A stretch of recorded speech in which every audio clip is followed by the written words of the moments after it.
Welcome to the first episode of Ravenna Review, a program of stories, essays, poems, and book reviews. My name is Robert Boucheron. I will be your host for a half hour of reading aloud with photographs, drawings, and book covers. The print magazine Ravenna Review is published 4 times a year in Charlottesville, Virginia, on the Ravenna River. I am the editor. The poetry editor is Ed Meek in Boston, Massachusetts. The magazine is available in bookstores on the Main Street Mall in Charlottesville, Second Act Books and New Dominion Bookshop, and bookstores in Winchester, Stanton, and Roanoke, Virginia. Copies and subscriptions are available on the website ravennareview.com. Ravenna Review exists for your reading pleasure. In like manner, this program aims to be informative and entertaining. The material chosen is family-friendly, the sort of thing you can share without offending delicate ears, young or old. Contributors to the magazine live all over the world, and they write about places far and wide. In this program, we will visit Rome, Jerusalem, Helsinki, Paris, the Lake of the Woods in Manitoba, Girard, Kansas, and the fictional town of Deerfield, Louisiana. The magazine has notices about other publications, old and new, book sales, events, and the experience of reading. Today, we revisit The Little Blue Books, a series of cheap classics and a forerunner to the modern paperback. By virtue of craft, the writer is a sorcerer and none more adept than Marcel Proust, the French novelist. Book reviews are of titles you may not have heard about, from small presses and by authors who are not yet bestsellers. We offer a mix of novels, stories, science, and history. Lastly, we will hear news from Habsburg, a picturesque spot in the Shenandoah Valley, almost too good to be true. On Being Unimportant, an essay by Maxim Matusevich. In the mid-1990s, I had just gotten divorced. My ex-wife and our son moved to France, and I temporarily moved back to Russia. Those months in Russia were a bit of a blur and a deep emotional dive. When I came back up for air, my world looked and felt fundamentally altered. There was a new love interest, a relationship that quickly gained in intensity and turned into a self-inflicted torment. Because what St. Petersburg denizen, weaned on a diet of great Russian and French novels, would want to have it otherwise, really? One day I found myself back in the United States, stuck in a blizzard in central Illinois.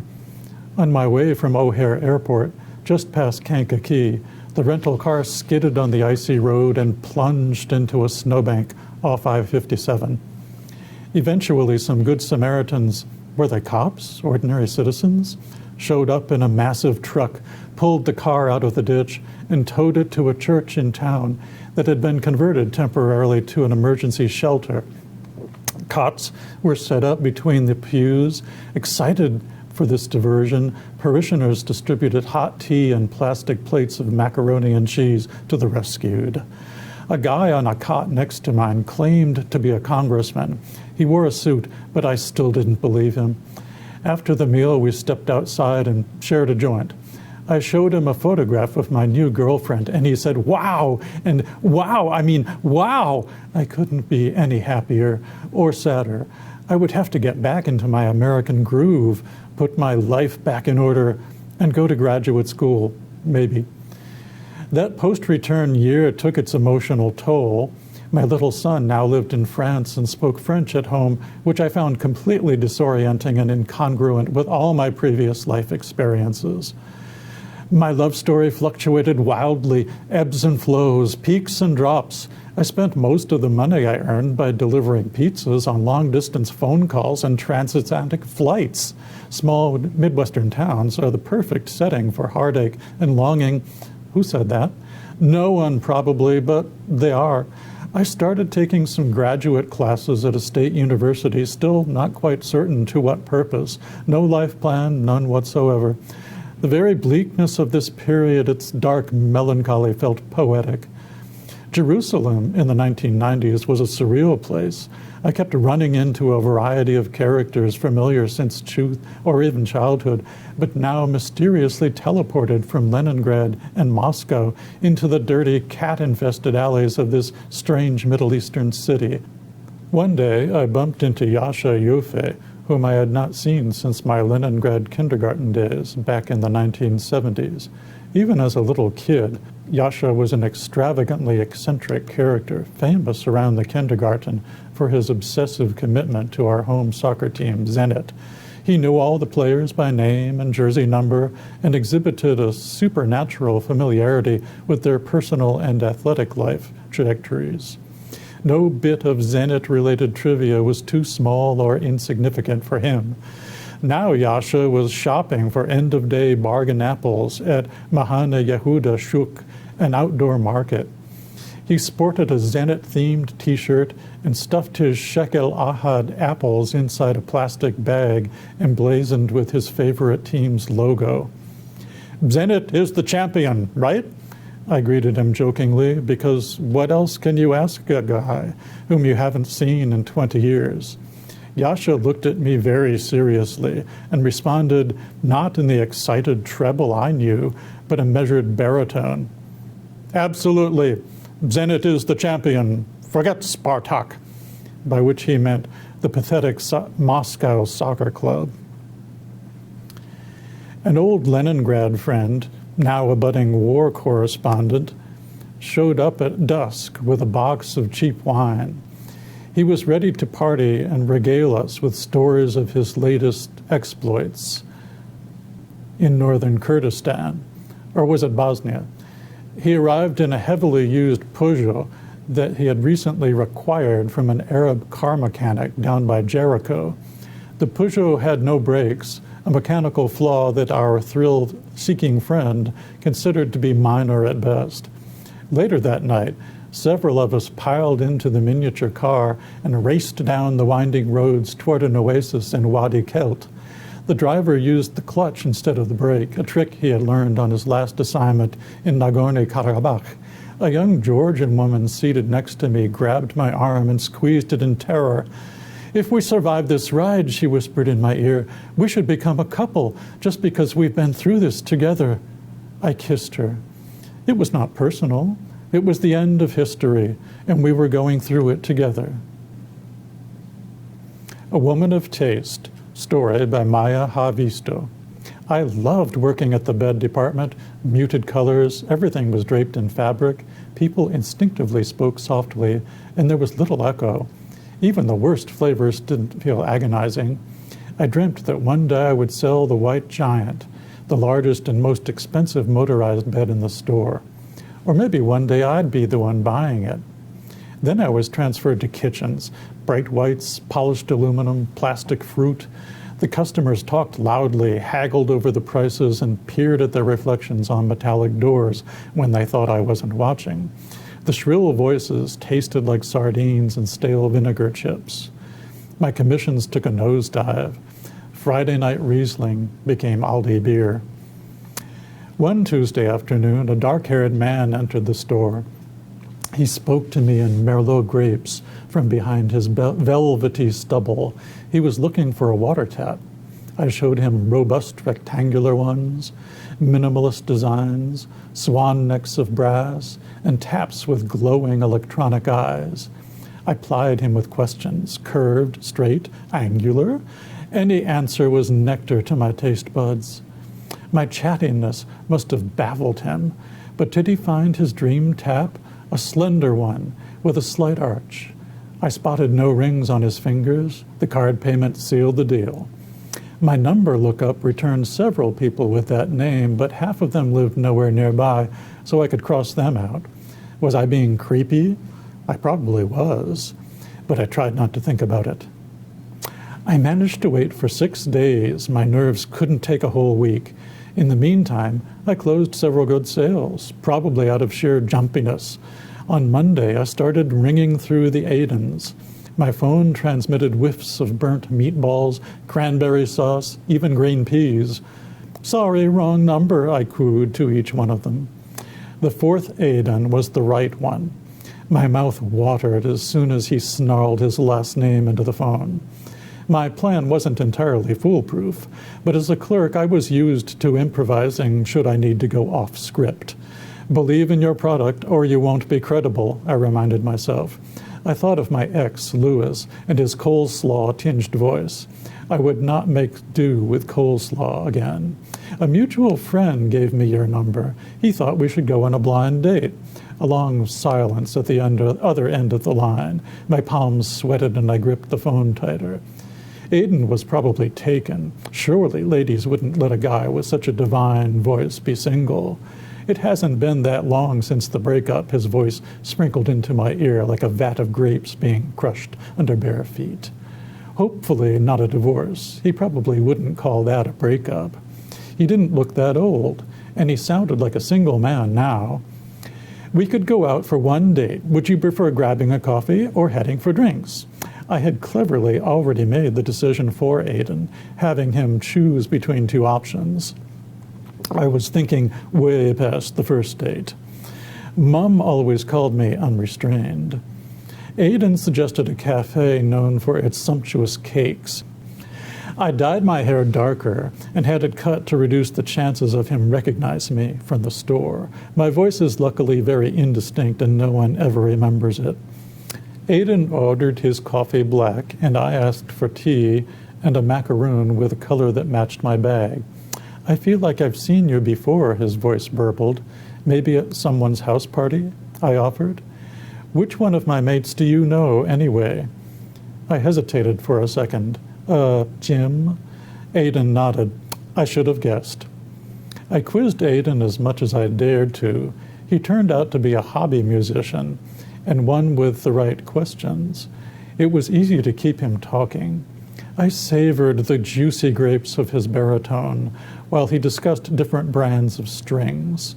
What a shame it was that he played the bass instead of being a vocalist. 100 Miles an Hour, a story by Mitchell Towes. Lake of the Woods, Victoria Day weekend, some years past, in a boat on the water. I pulled the throttle back and it was stiff. I forced it and heard a sound of tearing fabric behind. The motor bucked and the gear lever jumped into neutral. The boat rocked fore and aft, but held the course for the dock. I tried the steering wheel. It spun and rattled completely loose. Bradford cursed. The boys huddled in the back of the boat. With the dock ahead, I frantically pulled back on the gear shift to put it into reverse, but it jammed. The motor stalled, and the only sound was the hull cutting through flat water. A loud, ropey snap came from somewhere behind me. I tried the steering wheel again. This time it responded. The bow veered away from the dock ahead, and we came about, losing speed. Dad stood tall on the end of our dock, his work boots smartly laced. He panted, his face in a deep frown. The whiskey bottle stood at his feet. "Bring her in," he called, "and get that fool off the bow." Bradford untied himself and scuttled over the windscreen as the rest of us paddled. "Everybody out," Dad yelled, his eyes moving over the engine and the cable shivs that controlled steering and throttle. We scrambled ashore with the agility of a young sailor. Dad leaped aboard, his arms wide for balance. He looked at me sharply. "I'll give her a check. You and your friends wait here." Dad sat on the seat back, head and shoulders well above the windscreen. He adjusted the throttle and set the gear shift in neutral. The motor roared to life with a little too much gas. Dad shoved it into forward gear anyway. The gear shift thunked into place, and the control cable made a metallic sound like a zipper. He accelerated smoothly, and he glanced aft, and a mad grin lit up his grizzled face. 100 miles an hour, he called back to us. With that, he gunned it and disappeared into the fog. We four stood on the path to our dock, transfixed. By the sound of it, Dad rode out in a wide loop, a grand gesture. He turned and came back to shore through the fog. We heard the splat, splat, splat as he rode over his own wake. He emerged through the wall of mist. The boat bore straight for the neighbor's dock, bow spray white and hissing. Dad's serious now. He yanked the wheel. He stared down at the helm, then at the throttle and the gear controls. His neck corded as he strained to regain control. It was the same situation I had been in, but at greater speed. About to hit the blackened poles of the dock, his face locked in a terrible grimace, he dove headlong into the stern. The hull rose. One of the dock poles snapped. It drove through the smooth white belly of the boat and pierced it like a knife going into a pickerel. The motor cut out with a screech. The boat, impaled, issued a horrible groan. Over the gunwale, Dad's head popped up, eyes round and hair on end, as surprised as anyone to be alive. In the silence after the crash, we heard the whistling staccato beat of the mother loon's wingtips. She came into view through the haze, banked low and hard, and touched down on the waveless water. A distinct tap on the surface of the lake as she made a smooth landing. She glided to a halt and clucked for her chicks. Little Blue Books. A little more than 100 years ago, in 1919, an enterprising couple in Kansas invented the mass-market paperback book. Emanuel Julius was born in 1889, the son of a Russian Jewish immigrant bookbinder in Philadelphia. In 1916, he married Anna Marcette Haldeman, the daughter of a banker in Girard, Kansas. They hyphenated their name to Haldeman Julius, and with financial help from her family, bought a struggling socialist newspaper in Girard called The Appeal to Reason. The newspaper had a printing press and a list of subscribers. The couple sent a notice to the subscribers for a new series of pamphlets to be sold by mail order, printed on pulp paper, stapled 3.5 by 5 inches. The pamphlets eventually covered a wide range of topics, fiction and nonfiction. Many were reprints of classic literature, including translations, great novels, history, philosophy, and biography. Many were modern how-to guides, humor collections, and sex manuals. The series lasted until 1978, published over 2,000 titles, and sold around 300 million copies. The name of the series varied in the early years, starting with Appeal's Pocket Series in 1919, through People's Pocket Series, Pocket Classics, and others. The color of the cover and price also varied. Starting at 25 cents, in 1923 they settled on the name Little Blue Books, which sold for 5 cents, or 20 for $1. The books were very popular through the years of the Depression and World War II. They were cheap, portable, and widely available in drugstores, toy stores, and vending machines. Haldeman Julius also advertised them in magazines such as Life, Popular Science, and Ladies' Home Journal. Little Blue Books satisfied a craving in working-class people for knowledge of all kinds. Haldeman Julius called them a university in print and a democracy of literature. They appealed to travelers, transient laborers, the average citizen, and non-white people. The books generally had 64 pages, but could run from 32 to 128 pages. The size limitation meant that classics were often abridged. Anna Marcette Haldeman Julius took an active role in editing and perhaps in choosing titles. She was a niece of Jane Addams, the Chicago social worker, so she may have encouraged her husband's socialist leanings. She may also be behind the frank treatment of women, marriage, and reproductive health. Although books with sexy titles or topics became Haldeman Julius's most popular category, strict laws prohibited distribution of material relating to sexual subjects through the mail. The texts, some by authors like Margaret Sanger, an early public advocate of birth control, were not as saucy as some readers hoped. Sex hygiene manuals employed euphemistic titles to avoid embarrassment to customers. What Every Young Woman Should Know, What Every Young Man Should Know, and How to Be Happy Though Married were top sellers. The series also treated homosexuality in a balanced way. American writers who recalled reading Little Blue books in their youth include Saul Bellow, Harlan Ellison, Jack Conroy, Studs Terkel, W.E.B. Du Bois, and Louis D'Amour. Richard Byrd took them to the South Pole on his expeditions in 1928 through 1940. The series led to the flood of cheap paperbacks issued after World War II, to Reader's Digest books, and to the phenomenon of self-help literature. The Sorcerer.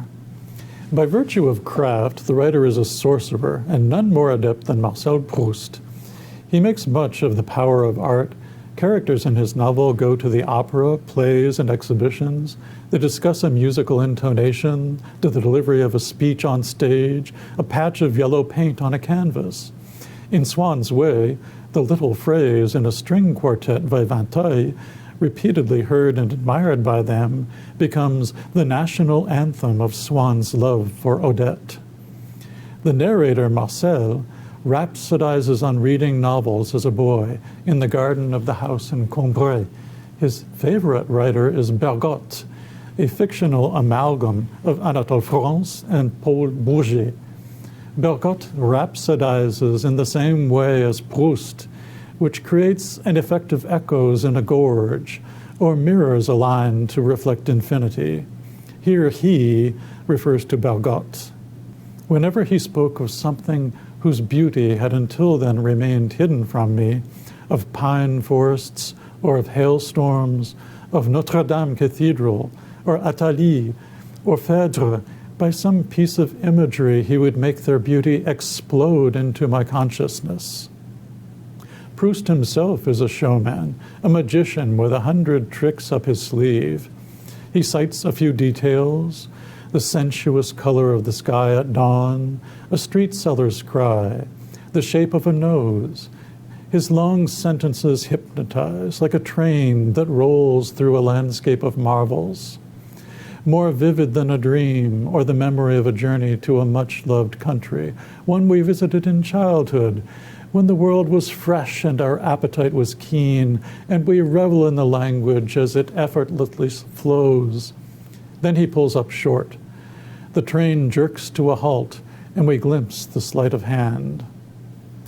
In his essay, The Article in Le Figaro, however, Proust puts on a modest front, as if thoughts lay on the printed page, as if they had but to meet the eye of a reader in order to be received into a mind where they were not already native. All mine can do is to awaken kindred thoughts in kindred spirits. As a definition of a good conversation, the last phrase is apt. We read to discover that kindred spirit. We belong to a cult that ignores age and gender. We know each other by a turn of phrase, a secret hand clasp, the all-seeing eye atop the pyramid. The Electrical Future, Electrify, an Optimist's Playbook for Our Clean Energy Future, Science by Saul Griffith. Saul Griffith has a plan to win the war on climate change. Griffith, an Australian-American with a PhD from MIT, is a high-energy scientist-inventor. The idea behind his book is simple: electrify everything while creating the clean infrastructure to power that electricity. On a personal level, when you buy your next car, it should be electric or hybrid. When you replace your HVAC, go with Mitsubishi heating cooling units. When the gas cooker wears out, buy an electric range at the same time. Griffith wants government to help by replacing oil subsidies with incentives for a conversion to energy from solar, wind, and water power. Right now, most of our energy needs are filled by the burning of oil, gas, and coal. Those fossil fuels create 75% of the carbon dioxide that is causing climate change. For those who dispute climate change, despite wildfires, heat waves, droughts, and floods, Griffith says making the switch to renewables will make our environment cleaner and healthier. It will create millions of jobs, and will use less energy to drill and mine. Renewable energy is more efficient. Rather than fracking for gas, transporting it, and burning it for heat, we will get the energy from the sun shining down on the solar panels on our rooftops. Griffith's approach cuts across party lines. Unlike environmentalists Naomi Klein and Bill McKibben, he doesn't think we need to change our lifestyle. Griffith agrees with science fiction writer Ishiguro, who says, "It's just an engineering problem." It is, however, a big engineering problem. We currently get 20% of our electricity from nuclear power and 17% from renewables, mostly wind and water. In order to get 100% of our energy from renewables, Griffiths wants us to invest in wind turbines and solar farms, converting some of our farmland for those purposes.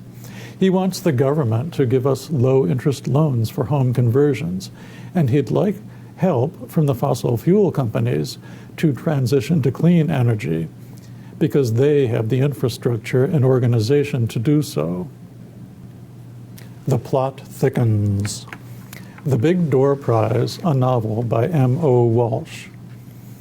Welcome to Deerfield, Louisiana, a small town in the southern part of the state. Deerfield has no industry, no agriculture, and no ethnic groups. Everyone appears to be white. They all know each other because they all grew up together. They tease and sass like all get out. The town is 200 years old, and preparations for a bicentennial party are underway. Yet the place has no past, no founder, and nothing to visit. New Orleans is the nearest city, so people have gone there, and a group of jazz musicians comes to town for a fabulous jam session. The weather is hot and humid, and school is in session, so maybe the season is spring.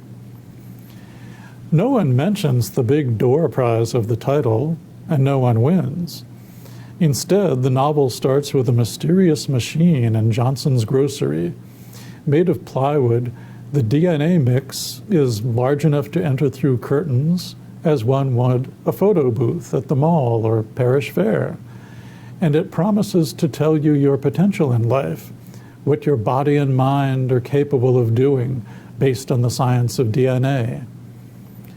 You pay $2 cash, swab a cheek with a Q-tip, and deposit this into a slot.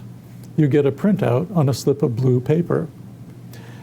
No one asks where the machine came from or who put it there, though some are skeptical of an automated fortune teller.